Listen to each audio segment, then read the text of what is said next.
Io ho detto il mio eccomi alla Papa Giovanni perché ho visto come stanno con gli handicappati. Mi sono avvicinato anch'io, insomma, perché veniva in chiesa questo ragazzo con un altro ragazzo in carrozzina e io nella parrocchia sono sempre stato attivo, però ho visto le parole vissute, ecco.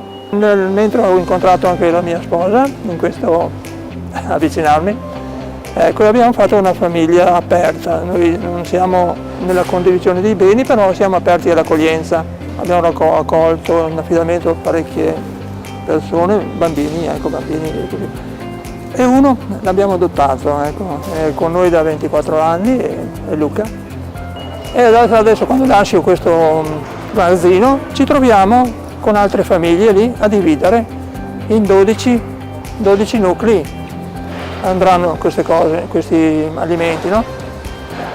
La differenza sta quella proprio di essere accanto e portare il loro peso, condividere, ecco, portarli a casa a mangiare con noi, passare delle giornate insieme, anche un mutuo aiuto tra famiglie e noi, perché sai, la famiglia ha già dei grossi pesi e quando fanno delle accoglienze succedono delle complicazioni in salute, allora c'è uno scambio tra chi ha accolto e i fratelli che ritengono propri figli, anche quelli che sono quei figli adottivi, insomma, ecco, quelli accolti.